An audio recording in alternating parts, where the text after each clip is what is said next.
The envelope sat beside my plate like an uninvited guest, its plain white surface catching the light from the chandelier overhead. My name was typed in block letters, centered neatly, as if to erase any trace of personal connection. Darren didn't look at me as he said, "Go ahead and open it." Inside was a single sheet of paper. Rent $1,800 per month. Utilities included. Household contributions included. Due on the 1st. Late fees apply. I read it twice before the words made sense.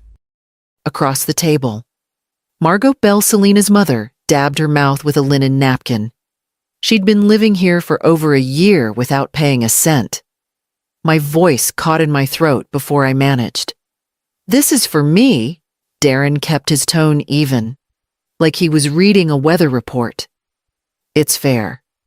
Mom, you're using the guest room, eating meals here, sharing the utilities. You have steady income. It's time you contribute properly." Selena reached over to refill Margot's wine glass. "Besides, my mother helps with the kids. She's earned her keep. You're not really in that role anymore." Margot's lips curved in a faint, satisfied smile.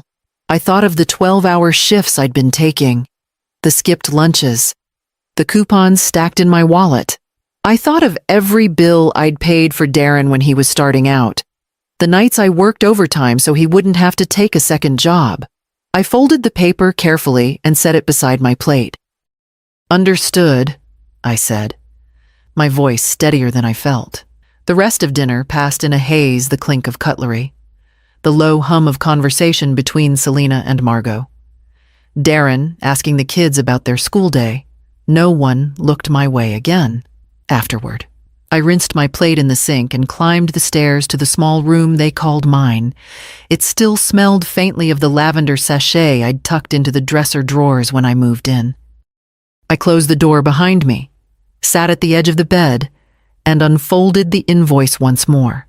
It was just paper, but it might as well have been a boundary drawn in ink, one I hadn't chosen, but one I could decide how to cross.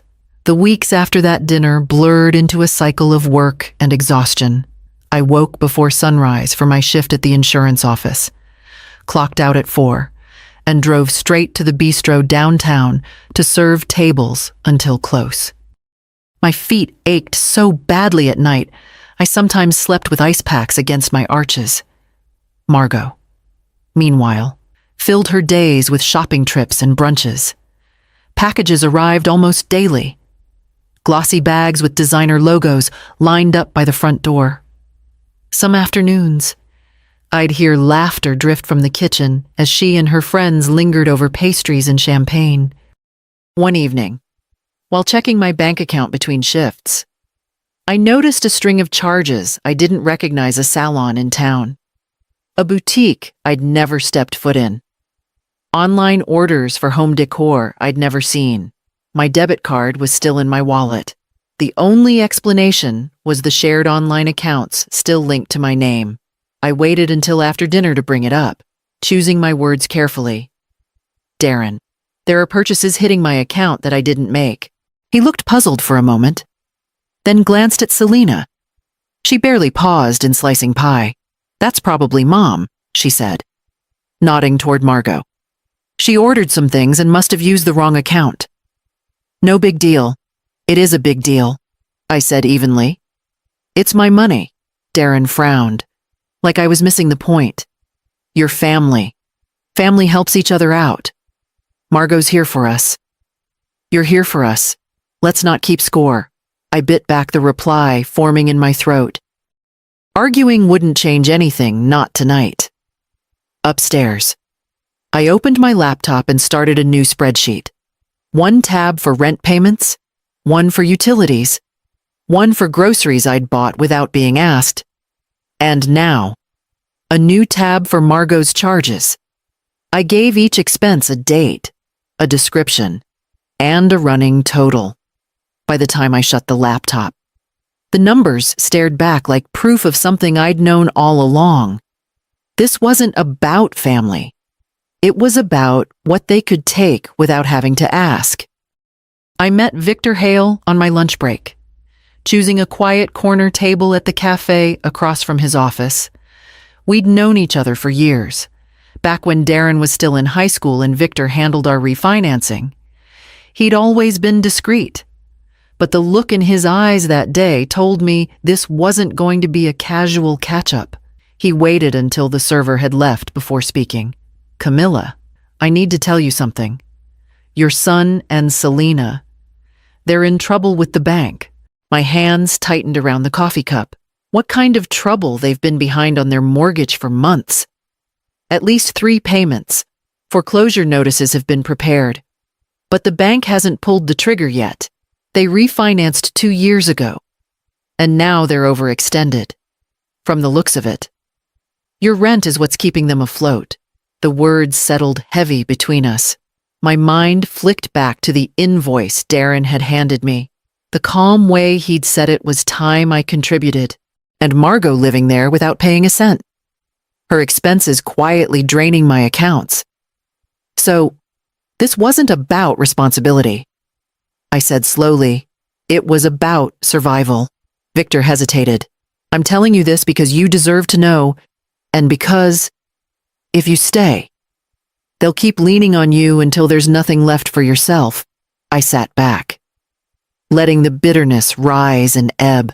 They hadn't just taken my money, they'd rewritten the story, so I looked like the dependent one. And Margot's smile across the dinner table made more sense now. She wasn't just comfortable. She was protected. By the time we parted, my coffee had gone cold. I walked back to work with my pulse steady and my mind already moving ahead. If Darren and Selena thought my rent was their lifeline, then I had something they didn't expect time to decide how to cut it. That night, I pulled out my laptop and a legal pad. The kind I used to keep track of household budgets years ago. Only this time, I wasn't calculating how to stretch $1 to cover someone else's needs. I was building a way out.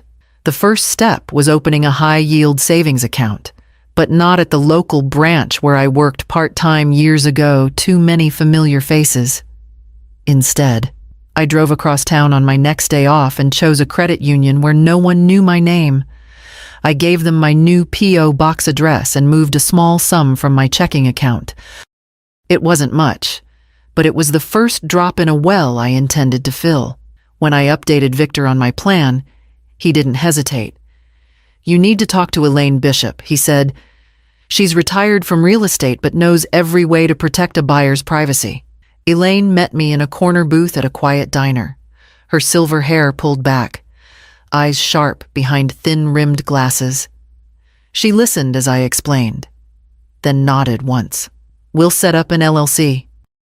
You'll be the sole member, but your name won't touch the property records.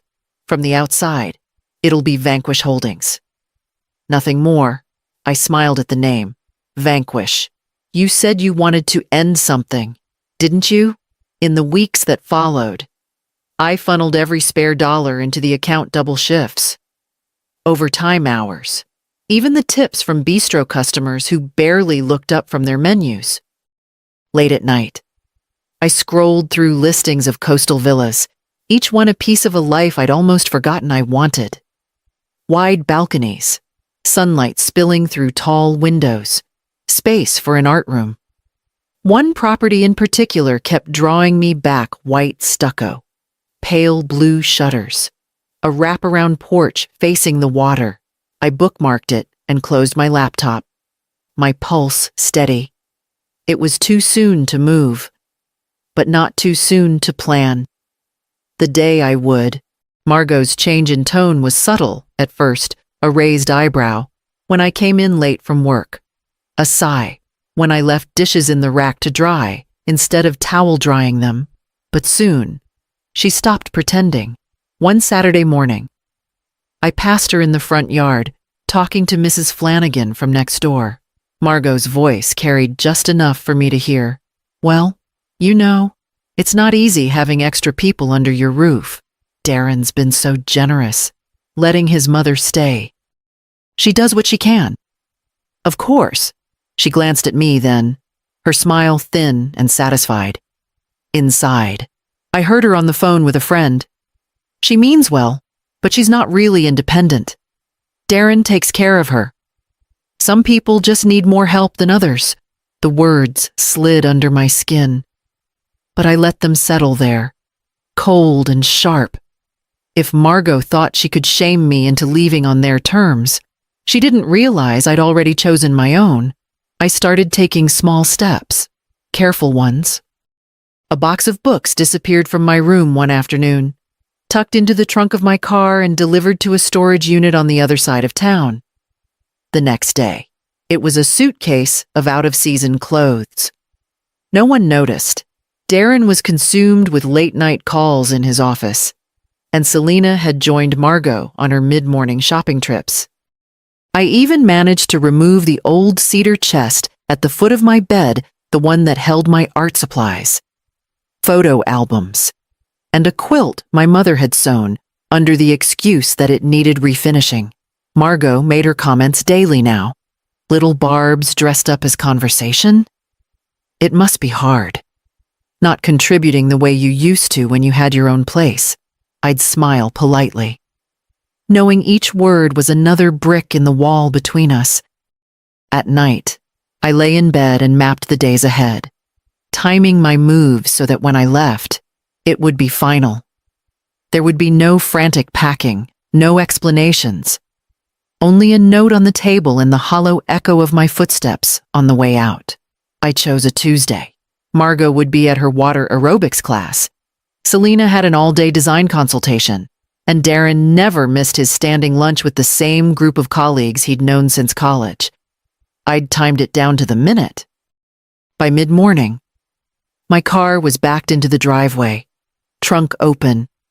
The boxes I'd been slipping into storage for weeks were already gone. What remained was the last layer of my life in that house. Clothes from the dresser, my laptop, the framed photos I'd kept on the nightstand. I wrapped each one in towels instead of newspaper. Quieter that way. The cedar chest went last. I slid it into the back seat and shut the door gently. The sound swallowed by the empty hallway. I stood in my room for a moment, looking at the bed neatly made, the curtains drawn halfway, the faint scent of lavender sachets still in the air.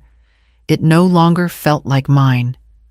On the kitchen table, I placed a single folded sheet of paper. On the front, Camilla. Inside, it read, "As of today, I have moved out. Rent is no longer due. All services attached to my name will be disconnected within 24 hours. Please forward any mail to the address on file with the bank." I set my house key on top, the metal catching the light. No explanations.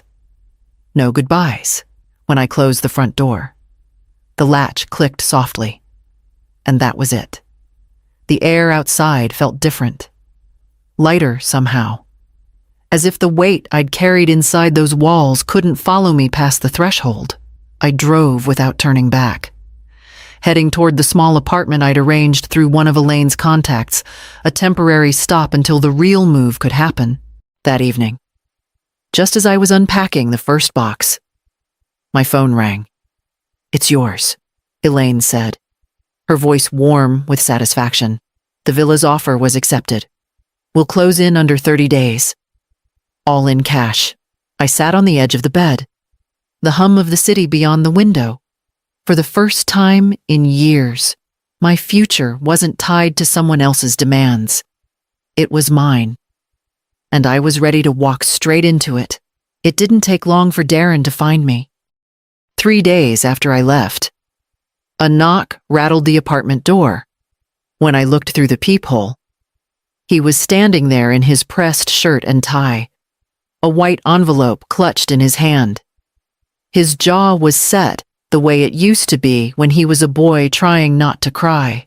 I opened the door halfway. "Darren." He held up the envelope. "We got a letter. Says the mortgage on our house has been transferred to Vanquish Holdings. That's your company, isn't it?" I met his gaze without answering. "Mom, if this is some kind of punishment, it's not a punishment," I said. "It's business." He shifted his weight, lowering his voice. We're in a tough spot. Margot's not well, and Selena's projects aren't bringing in money yet. We just need a little time. Maybe she could stay with you until we recover. I let the silence stretch between us before I answered. The villa has a guest suite. She's welcome to it. $1,800 a month. Late fees apply. His expression cracked, disbelief flashing across his face. Are you serious? Dead serious, I said. You taught me the going rate for living under someone's roof. He took a step back, his grip tightening on the envelope. This isn't a game. Mom, we're your family. I tilted my head slightly. So was I, Darren, when you handed me an invoice. For a moment, I thought he might say more. But instead, he turned sharply and walked down the hall, the sound of his footsteps fading. I closed the door and leaned against it, feeling the echo of his presence fade from the room. There was no satisfaction in watching him go, only a quiet certainty that I'd drawn the line where it needed to be. And I knew it wouldn't be the last time he crossed it to see if I'd move it. They came together this time, Darren in a blazer, Selena with her arms folded tight, Margot trailing behind in a silk scarf and oversized sunglasses. I let them in without a word and led them to the small dining table, where a manila envelope sat waiting. I took my seat and slid the envelope across. Go ahead. Selena opened it first, pulling out the neatly stacked papers. Her eyes moved over the headings: rent payments, utility contributions, grocery receipts, credit card charges. Margot Bell? The silence was sharp enough to hear the pages turn. These go back over 2 years, Darren said, his voice flat. I nodded. Every payment I made, every late fee you charged, every expense that wasn't mine but came out of my account. Margot sniffed, refusing to meet my eyes. Selena kept reading until she reached the last page, the property deed, printed in crisp black ink. What is this? Darren asked. It's the deed to your house, I said. Vanquish Holdings owns it now. His jaw tightened. This is real. It's legal, I replied, and it's permanent. You've betrayed us, he said. The words clipped. No, I said evenly. I learned from you. You gave me a lesson in terms, deadlines, and consequences. I just applied them. For a moment. No one spoke. Then Selena set the papers down, her lips pressed thin. Darren stared at the deed like he could will it to vanish. If you want to discuss the mortgage, I added, you can use the LLC's email address listed in the letter you received. That's how business is handled now. I rose from my chair, holding the door open. They filed out without another word, Margot's perfume lingering in the hallway. When the latch clicked shut, I went back to the table and gathered the papers into a neat stack. Sliding them back into the envelope, I set it on the counter, exactly where I could see it while I packed for the move to the villa. The villa smelled faintly of fresh paint and sea air, the kind of scent that made me want to open every window just to let it in deeper. The room I'd chosen faced east, and by mid-morning, the light pooled across the floor like warm silk. I carried in the cedar chest I'd hidden away for years and set it down gently, almost afraid to open it. Inside were my brushes, paints, and stretched canvases, the things I'd packed away when life became about working, not creating. I laid them out on the table by the window, the bristles still soft, the oils still rich with color. My phone buzzed on the counter. Darren's name lit the screen, followed by a string of messages. We need to talk. The mortgage is due. We can't keep up. Help us. Mom. I opened my laptop instead and drafted a short reply from Vanquish Holdings payment due in full. Grace period 5 days. Late fees apply. I sent it. Closed the thread and blocked the number. The silence that followed was thick but not heavy. It was the kind of quiet that belonged to me alone. I dipped a brush into a deep blue and drew the first stroke across the blank canvas. Watching the paint catch the light, the hours passed without my noticing. The sun shifting until it stretched shadows across the floor. I stepped back to look at what I'd begun unfinished. But mine, the kind of beginning I could choose to keep, change, or paint over entirely. When the last bit of daylight slipped away, I rinsed the brushes, set them to dry, and knew I would be here again tomorrow, ready to add more. Weeks passed before I heard from Margot directly. The message was short, typed in clipped sentences that made no attempt at warmth. "We can't keep up with the payments. Darren's hours were cut. Please reconsider." I read it once, then opened the LLC's account on my laptop. A few clicks brought up the payment history. The overdue balance was clear. I generated the late notice, stamped it with the standard terms, and filed a copy in the sent folder without a flicker of hesitation. The villa was quiet except for the soft hiss of waves beyond the open balcony doors. My bank account was steady now, the deposits predictable, the expenses few. I didn't need to glance at my budget anymore. I knew exactly where I stood, across the room. My first completed painting leaned against the wall. Broad sweeps of ocean blues and muted golds stretched across the canvas, the light in it shifting depending on where I stood. It wasn't perfect, but it didn't need to be. It was the first thing I'd made in years that hadn't been for someone else's approval. I hung it in the front room, just opposite the door, so it would be the first thing I saw every time I walked in. Then I cleaned the brushes, capped the paints, and returned the room to order. As the evening deepened, I poured a glass of water, stepped onto the balcony, and let the air roll in from the coast. The horizon was streaked with the last lines of sunlight, fading into the dark. I thought about the years I'd lost, the noise I'd endured, and the quiet I'd built in their place, and I knew I had finally come home.